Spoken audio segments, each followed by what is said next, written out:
Assalamualaikum warahmatullahi wabarakatuh.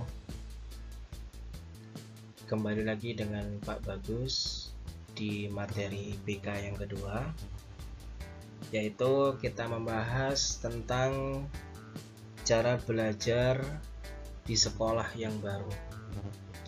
Tentunya anak-anakku semuanya siswa kelas 7, kalian akan mengalami sebuah perubahan.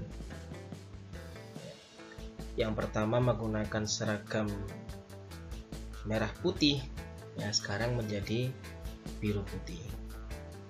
Tentunya di sekolah yang baru, lingkungan yang baru, gedung yang baru, sehingga kita butuh untuk lebih aktif beradaptasi dengan lingkungan sekitar.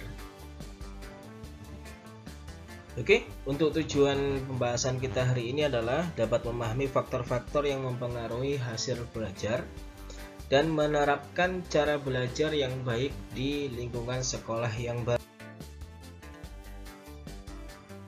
Sekolah baru berarti juga semangat baru. Semua siswa pasti berkeinginan memperoleh prestasi belajar yang baik. Kalau perlu mendapat juara di kelas atau di sekolah. Namun bisakah menjadi seorang siswa berprestasi di lingkungan baru? Tentu saja bisa. Syarat utamanya memang harus memahami cara belajar serta tekun dalam prosesnya. Selain itu, perlu menguasai strategi atau cara belajar yang baik untuk mewujudkan keinginan tersebut. Belajar adalah suatu kegiatan yang ditandai adanya perubahan sikap pada seseorang dari yang tidak bisa menjadi bisa, dari tidak mengerti menjadi mengerti, dari tidak terampil menjadi terampil. Perubahan sikap tersebut mencakup perubahan pengetahuan, yaitu dari yang tidak tahu menjadi tahu, dari yang tidak bisa menjadi bisa. Perubahan sikap dari perilaku negatif, perilaku yang buruk menjadi perilaku yang positif, perilaku yang baik. Perubahan keterampilan dari yang tidak terampil sama sekali bisa menjadi terampil. Faktor-faktor yang harus diperhatikan dalam belajar. Yang pertama adalah adanya niat. Kegiatan apapun jika tanpa niat, Pak Bagus kira pasti tidak akan berhasil. Ya, jadi yang pertama adalah tanamkan niat. Yang kedua, banyak membaca bahan-bahan pelajaran, baik buku, pegangan yang ditentukan oleh sekolah maupun buku penunjang. Sehingga ilmu pengetahuan yang dimiliki semakin luas. Nomor 3, memperbanyak latihan-latihan, terutama dalam menyelesaikan tugas-tugas pekerjaan sekolah. Di poin ketiga ini, ya, yang dulu SD biasanya males, tugas ditumpuk-tumpuk, nanti ketika masuk lupa mengerjakan tugas, menyontek temannya ketika pagi, ini dihilangkan. Nomor 4, waktu belajar harus diatur sedemikian rupa agar tidak menimbulkan kejenuhan. Kita atur jam berapa kita paling bisa untuk belajar. Misalkan malam sebelum tidur ataupun pagi setelah sholat subuh, bisa. Kita atur sendiri sesuai dengan keinginan hati kita. Membuat jadwal belajar, latihan-latihan, serta melaksanakannya dengan penuh disiplin. Mengkonsentrasikan diri dalam belajar, karena hal ini sangat erat hubungannya dengan daya tangkap. Otak itu diciptakan oleh Allah tanpa memori. Kalau HP itu ada memory card-nya. Kalau otak tidak ada memory card-nya. Tapi otak bisa menyimpan, bisa merekam lebih baik daripada memory card yang ada di HP. Dengan cara apa? Kita bisa mengkonsentrasikan diri dalam belajar. Tidak belajar membaca buku sambil membaca HP, sambil bermain game online, itu sangat tidak dianjurkan. Nomor 7, tempat belajar perlu diatur sedemikian rupa agar tercipta lingkungan belajar yang enak dan menyenangkan. Cara belajar siswa di sekolah.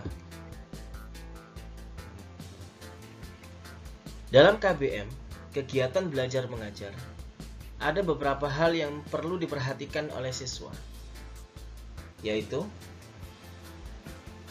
menyiapkan giat diri sebelum guru masuk kelas, membiasakan diri berdoa sebelum kegiatan belajar dimulai, memperhatikan penjelasan guru dengan penuh konsentrasi, bertanya jika ada penjelasan guru yang kurang jelas, mencatat hal-hal yang penting, membuat rangkuman, mau berdiskusi dengan teman-teman terhadap materi pelajaran yang sedang dipelajari, hingga memperoleh pemahaman dan kesamaan pendapat.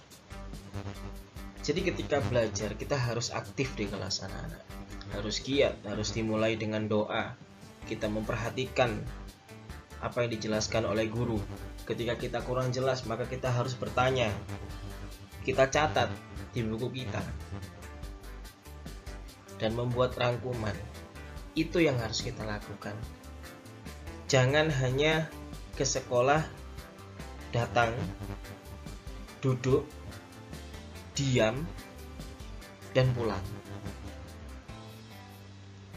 Kebanyakan ketika ditanya oleh guru, anak-anak apakah sudah paham? Jawabnya paham, padahal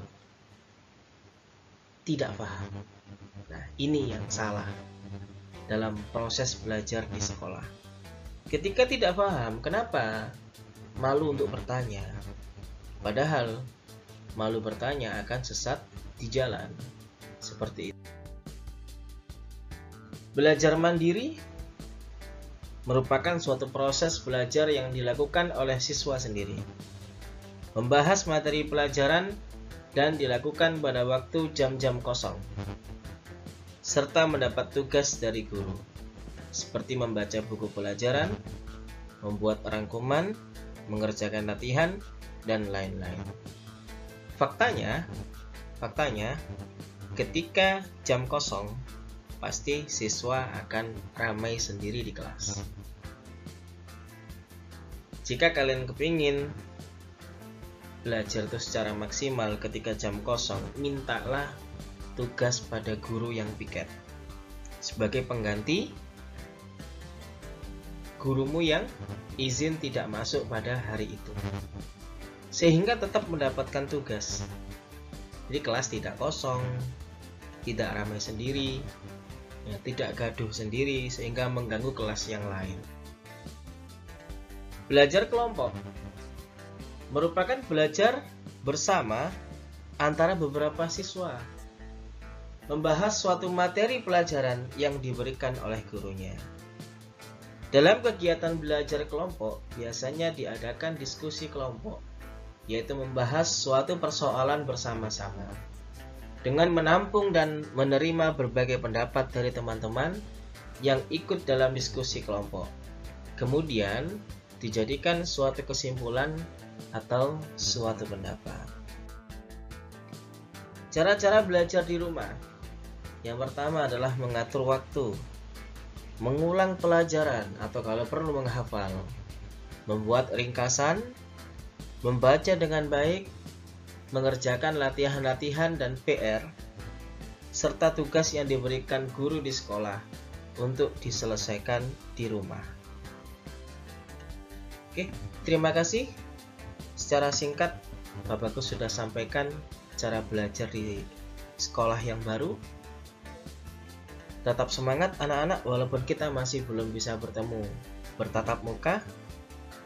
Sekian, jika ada pertanyaan tuliskan di komentar di bawah.